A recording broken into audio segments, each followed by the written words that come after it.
Hello ladies and gentlemen, my name is Dan, the voice behind ThatKaitoDan, and welcome back for the first episode review of RWBY Volume 7 with the premiere chapter, The Greatest Kingdom.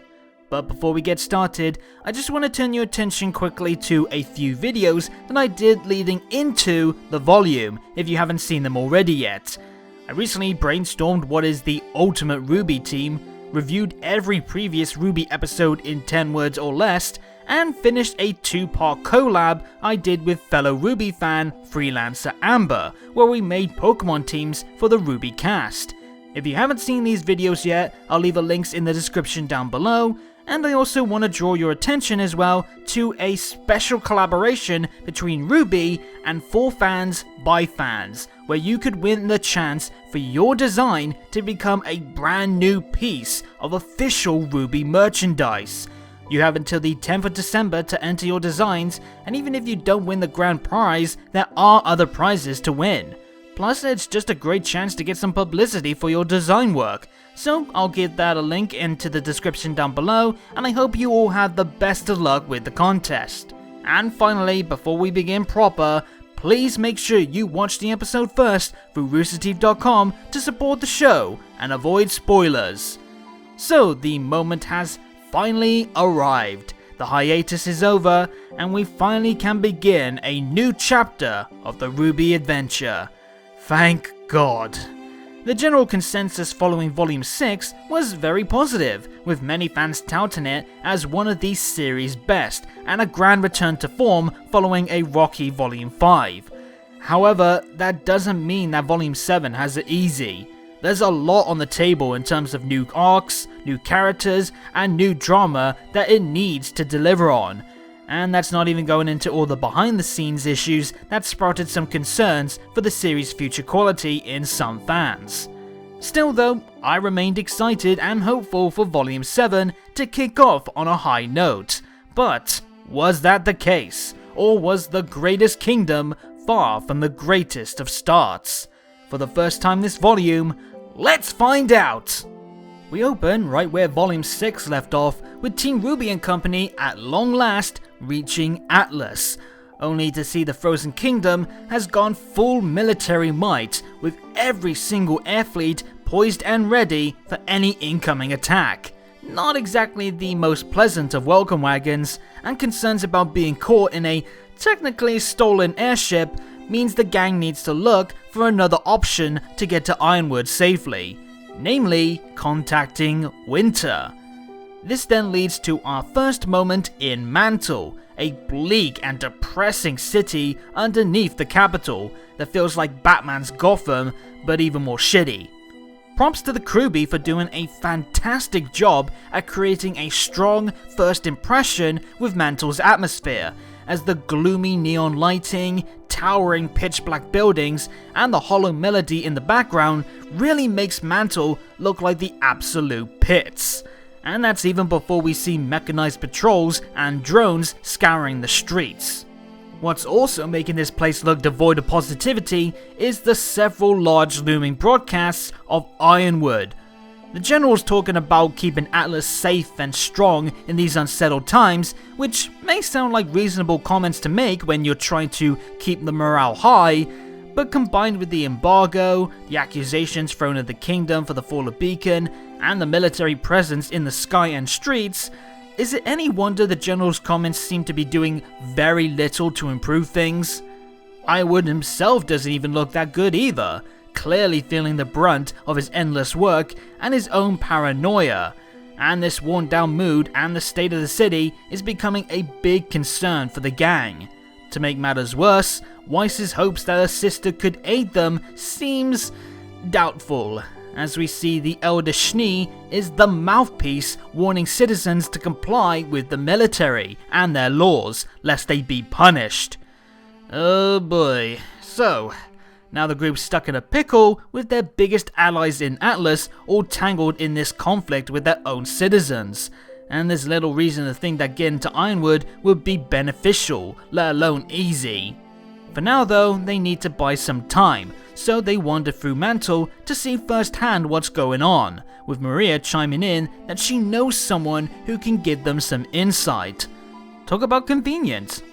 Anyway, before we go any further, I want to take a little detour to give some early props to Jason Liebrecht.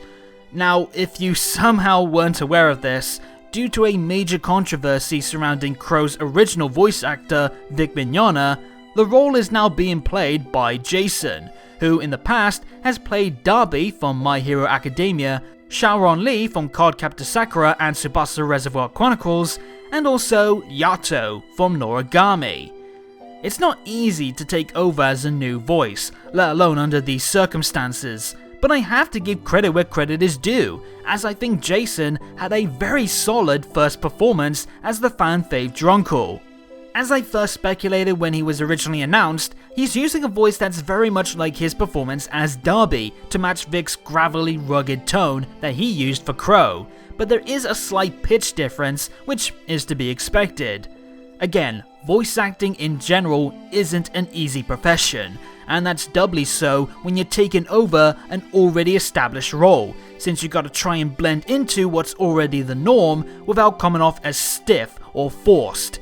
You still need to be flexible enough to fit all the emotions that the character goes through, and given to inexperienced hands, that could lead to too much to juggle all at once, leading to a flimsy and awkward performance. Thankfully, Jason killed it in my opinion, by not only giving his own fresh take to the role whilst mirroring Vic's voice, but also by hitting the right emotional beats with a believable air to it, like when he emotes Qrow's concern over Ironwood's attitude. Even with this being Jason's first time as Qrow, I really bought into how earnest his voice was in that scene. So far, so good for Mr. Liebrecht, and I'm looking forward to seeing how he manages for the remainder of the volume and the series as a whole if he's already this stable early on. Anyway, back on track, we get to see more of Mantle, and a news billboard has some tasty tidbits to take note of before we go any further. To add to Mantle's woes, you got debates about the success of the embargo, protective walls being damaged, and even reporters being slain. But there does seem to be a potential sign of hope for the locals, as an election is drawing near, with the lead candidates being an Atlas tycoon and a hometown hero, as the report calls them. And thanks to the power of some eagle eyes, we can actually figure out this mystery woman's name, and was also seen in the opening. That being Robin Hill. Obvious detail out of the way, she's clearly based on the English legend Robin Hood, which just makes me super giddy. Spoiler alert, Robin Hood is one of, if not my all-time favourite fable/historical figure, thanks to all the tales of daring deeds, his archery and sword skills, and the stories of him fighting the corrupt to aid the weak. I thoroughly enjoyed many other works inspired by Robin Hood's adventures, and I even pictured my RWBY OC being very much like him, if I ever got around to properly designing it. So, as you can imagine, I am very, very excited to see what a RWBY character inspired by Robin Hood will be like. Hopefully it's not too long until we see her in an actual episode. Also, safe bet, the Atlas Tycoon going against Robin is Jacques, likely trying to gain more power on the council so he can end the dust embargo and start making a profit again. Back with the heroes, we see some graffiti saying, "Show your teeth," perhaps from some anti-Atlas Faunus protesters, and Yang gets snapped by one of the drones, which I can't help but wonder if that's cause she's technically a kind of criminal after her quote, "attack on Mercury" at the Vital Tournament. But enough droning on, we got a bit of history from Maria, who explains that following the Great War, Mantle's defeat meant that they needed something to represent a brighter future. Thus the creation of the capital city, Atlas, and why it floats overhead. A constant example of aiming high and achieving greatness, whilst also sadly being a constant reminder of those who suffer down in the mud, while those who are better off seem to care very little to them, like some of the Faunus miners who pass by in a truck looking very dirty and demoralized. Obviously, Blake has reason to vent her displeasure at what she sees even beyond the Faunus issue, which grabs the attention of some locals that could give Qrow a run for his money when it comes to being pissed off their heads.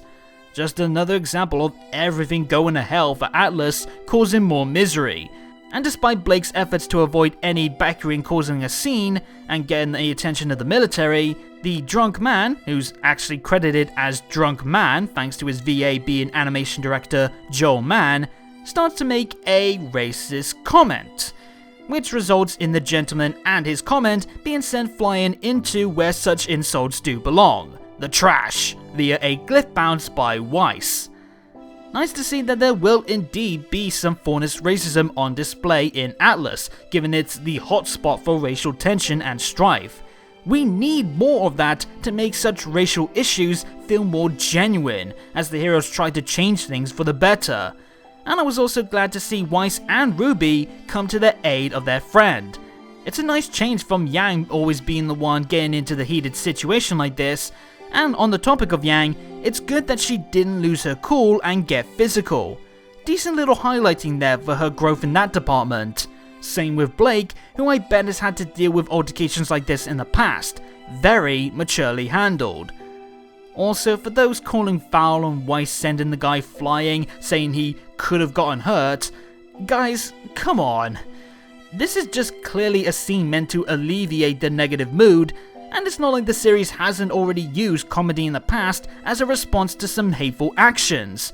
Need I remind you of the line, "Ooh, we'll break his legs"? Not saying I advocate violence for such an immediate response, but I'm just saying there's no need to overreact and make this scene out to be something that it's not.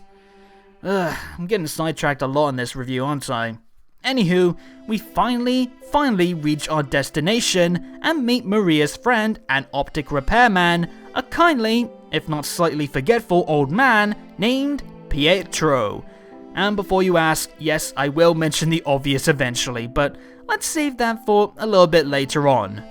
Pietro, by the way, is voiced by Dave Fennoy, who in the past has voiced Lee from Telltale's The Walking Dead, Rodan from the Bayonetta series, and Dr. Merlot from RWBY Grim Eclipse. Yep, this isn't Dave's first RWBY rodeo.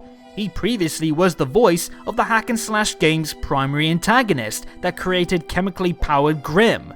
That's where the song Lucis Naturae originally came from.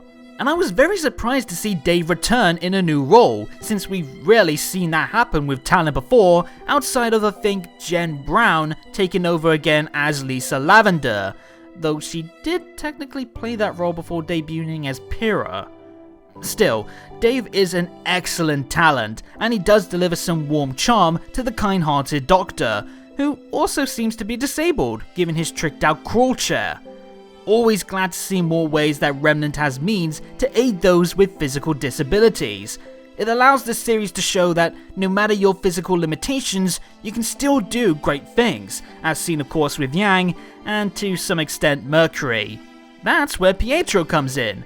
He's actually one of Atlas's finest scientists, working alongside Ironwood, but he likes to come to Mantle to aid the common folk and work in a more free environment. Speaking of Ironwood, Pietro clues everyone in on how the fall of Beacon, especially the hacked Atlas network, is why the General is being so stern and cautious, with Pietro making a note that whoever hacked the network was either a genius or one of their own. I bet he has a killer mustache too. Obviously, we know that Dr. Watts was behind the virus, and I wouldn't be shocked if these two were colleagues in the past, before Watts was disgraced and cast aside. It could even be Pietro who comes to the rescue should Watts try to cause more technical trouble. But for now, a possible connection is a fruitful theory to worth holding on to. So yeah, Ironwood's paranoid iron grip on everything going on at Atlas, Winter issuing lockdown punishments, the dust embargo, council members being too scared to challenge James's plans, an election causing more tension, racism, murders. Atlas right now is about as safe as a house made of matchsticks in a tornado. But the gang is here now, so they just have to stick it out and figure out their next move. It's only now though that Pietro clues in on, oh snap, I've got white schnee in my pharmacy, and there's also one of the others here that has painted the arm that I made for them. And heck, I'm talking to Team RWBY right now, the group that he's heard so much about from his daughter. But before RWBY can grasp the blindingly obvious, the city's alarms sets off. It's time for the traditional premiere episode action scene. The city's defenses aren't holding back the Grim, and it's up to the heroes to save the day against a swarm of Sabers, spelled with a Y because this is RWBY. These nasties are very much like the Beowulfs, combining speed with ferocity, only with an Ice Age flavor this time out, and they make for decent opponents for this showcase fight. There's no real story to this scene, but it's still a bevy of well-produced sequences that serves up a thoroughly entertaining spectacle, complete with backing music that I swear sounds like the opening theme to Trigun. Only with more cowbell. You gotta have more cowbell. Of note, we see Qrow going ham with a mashup of slicing and punching, Weiss and Ren combining for a unique bit of teamwork with gravity dust cutting, and Oscar showing how far he's come with learning how to fight and mastering Ozpin's muscle memory to fight and take out a Saber with just one well-aimed strike. Really hoping that now the farm boy's looking to make as big an impact as he can, we start to see him finally master these abilities that he has on offer, maybe even unlocking his semblance. But for now, it is just so good to see how far he's come, being not just strong, but brave too. Though easily the best sequence is RWBY's long charge through several Sabers, complete with death-defying spinning slashes and speedy dodges, as well as a beautiful tracking camera shot that at one point spins around RWBY while in motion. Such a flawless sequence that my descriptions cannot do justice. However, near the end, it looks like Blake is about to get chomped on after saving Yang. But out of the blue, the remaining Sabers get wiped out by a barrage of green lasers. There's of course only one person who could pull that off, and she makes her graceful landing for her grand return. That's right, Penny is back. And I won't lie, this did melt my heart. We haven't seen Penny since her tragic dismemberment at the Vital Tournament. But here she is, better than ever it seems, with a brand new look that just looks flipping cute as hell. But she's still the same adorable Penny that we know and love, as the returning Taylor McNee serenades a supercharged Penny Glomp with a classic cry of salutations. Some things just never change. And yes, this of course means that Pietro is based on Geppetto, as he's the one who built and first restored her thanks to her core being salvaged once Amity Arena returned from Vale. We can even confirm that this isn't a plot hole, as this shot shows that her pieces weren't destroyed by the giant Nevermore, only scattered. Now, I loved Penny to bits back when she first appeared. Yeah, the initial reveal of her being a robot didn't really have the impact that the show wanted since it was extremely obvious, but her colourful interactions with RWBY and the rest of the gang, as well as her incredible fights, made her such a delight to watch, which of course made her death hurt such a great deal.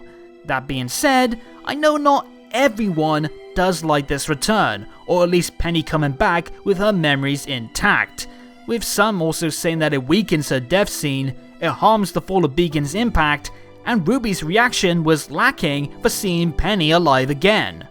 Okay, so let's tackle each point one by one. First, how this affects Penny's death scene.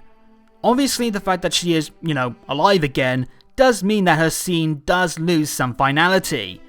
But then again, it wasn't as final as say Pyrrha's death or Torchwick's death. She is a robot, and was the most likely in terms of characters that could return, so long as they can make sure that her return was emotionally engaging and the reasons for it were well explained, which I think Pietro was able to do pretty straightforward. I always had a gut feeling that she would return in some fashion, and return doesn't mean that the emotions I first felt with her death didn't happen. It just means that a painful moment has, for now, a happy future. Next, does it lessen the impact of the Fall of Beacon? Not really. I mean, the event is called the Fall of Beacon, not the Fall of Penny. While Penny's death was a key factor that kickstarted the major attack, take Penny's death away, and you still have several incidents that still left shockwaves for the heroes and the world. Pyrrha's death, Yang's lost limb, the White Fang's involvement, Ozpin's death, Cinder's wounds, Atlas being blamed, and the fact that the heroes couldn't save their school and many innocent lives. That's a lot that still made an impact in the story. And while some wounds have healed, they are still leaving a scar to show it happened. So I can't in good faith say that Penny being rebuilt weakens the fall of Beacon, especially since, keep in mind, the villains using Penny being a robot wasn't part of the initial plan, so it's not like the fall couldn't have happened without her death. Finally, as for Penny regaining her memories, while I am surprised that she does still have them, since I admit the idea of Penny not recognizing RWBY at first would have been gut-wrenching, I'm not against it, since I don't know what will happen in the future, and how key it is that Penny does still recall RWBY and the others. Plus, what's to say all her memories are intact? What if there's some damaged memories, or what if recalling her final moments causes technical issues that weakens Penny? That could be fascinating drama in its own right, but again, we won't know until we see it unfold. So until then, I am content with her memories being seemingly okay. Oh, and the complaints about the reunion feeling rushed and RWBY not having a big emotional reaction? I reckon it's cause a lot of this episode was elements that was going to be the Volume 6 finale, till the final episode was scrapped in favor of the ending that we did get, meaning that the writing and the voice work that was already done for Penny's return had to wait until the Volume 7 premiere. Once we get into totally new Volume 7 material and the pair have a chance to properly reunite and bond, I'm confident that we will have a more emotional reunion. While this was more of a quirky reunion to show that she is still the usual Penny that we know and offer some light in this dark setting. After a really funny scene with Penny accepting that she'll have to wait until after protecting Mantle some more to catch up with everyone else, the gang head on out after a job well done. That is, until someone mounts an attack, and even Ren with his keen senses couldn't catch on in time before everyone's tied up in what looks to be gravity dust powered bindings at the hands of Atlas's Ace Ops, as in Aesop, the Greek storyteller behind a ton of fables.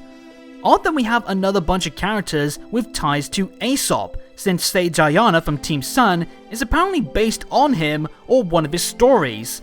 Then again, we don't know which exactly at the time of this recording, and he did write so many fables that they could all work for several character illusions.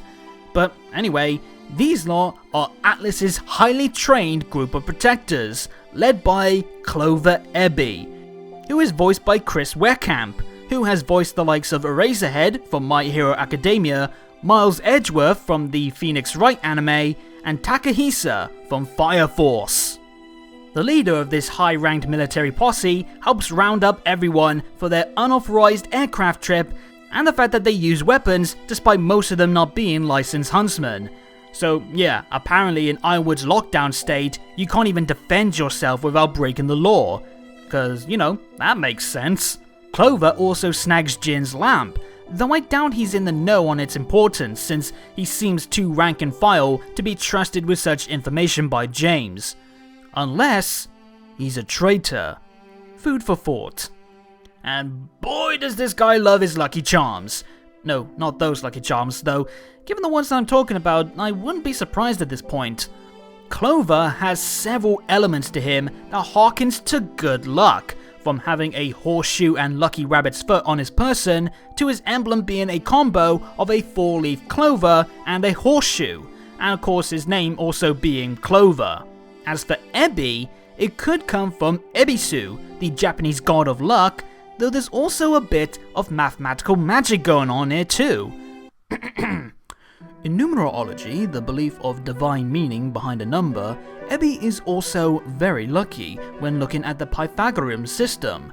By using the assigned number to each letter of Ebby's name, 5, 2, and 9, adding them together to make 16, and then adding the separate numbers together, 1 plus 6, we get lucky number 7. And that concludes your needless math lesson for today, class. Next week we'll learn about the importance of symbolic haircuts. Tom, stay after class for detention, please.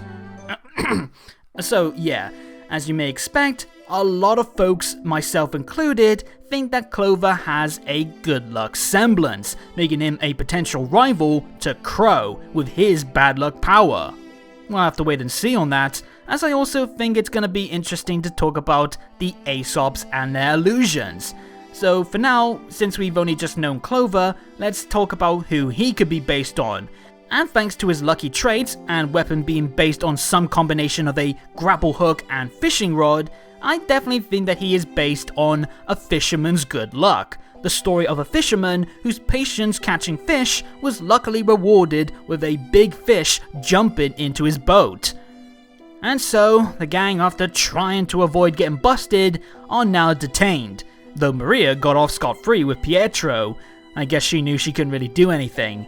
For now though, the episode ends with a sour note of the group being shipped away to Atlas after an up and down first moment in Mantle. Phew, that was a lot to talk about, but what are my final thoughts on the premiere episode? In the end, I very much enjoyed it. Was it a blockbuster kickoff like Volume 2 and 6? Honestly, no, and again, I chalk that up to this being a reshaped episode of initial Volume 6 finale content. But the fact that I enjoyed it as much as I did, despite the reworking going on, should say a lot about this episode's quality. A lot of people have been saying that this episode worked out far better as a premiere episode than it would have been as a volume finale, and I totally agree on it. The way that Volume 6 capped off felt more fitting to the singular story that the volume was telling, whereas this chapter has a steady rhythm of doom and gloom that wouldn't have flowed as well with Volume 6 events. Not to mention, it makes more sense for me for us to have our first experience of Ironwood's Atlas in the Atlas-focused volume, rather than being an out-of-place capping off to the Mistral arc. Plus, this episode just screams volume opener. You got a kick-ass action scene full of kinetic animation, effective directing, and noteworthy moments showcasing some of the cast's growth as a fighter, a savory first glimpse into this totally new location rich with potential for drama, and of course, the landmark return that allowed for some more light-hearted moments to sneak in. In fact, even with the almost dystopian backdrop, thick aura of tension, and the note that the episode ended on, there was a good handful of genuinely funny moments, Maria being a notable treat as ever with her snark, and a lot of Penny's tender and quirky interactions adding a sweet moment in amongst the uncertainty and caution. The lighting and the score as well were sublime, as well as the sense of scale which was intimidating to add to the vulnerability of the people of Mantle, a detail that I really dug. And while maybe the initial third was a tad slow, the overall pacing of the episode was rock solid, the episode ending at the perfect point to leave me eager for more without having this episode feeling lacking as a result. Now for this volume, I'm adding 2 more review awards alongside my voice acting gold star, the first being Scene of the Episode, which goes to the glorious RWBY charge sequence for its flashy animation and top drawer camera work. Then there's Character of the Episode, which as you would expect goes to Miss Penny Polladina. While Pietro made a strong debut that swiftly made him a positive and pleasing character, there's no hiding from the warm feelings I got with every second of Penny's chipper and sweet nature, working in tandem with some of the most expressive animation she's ever had.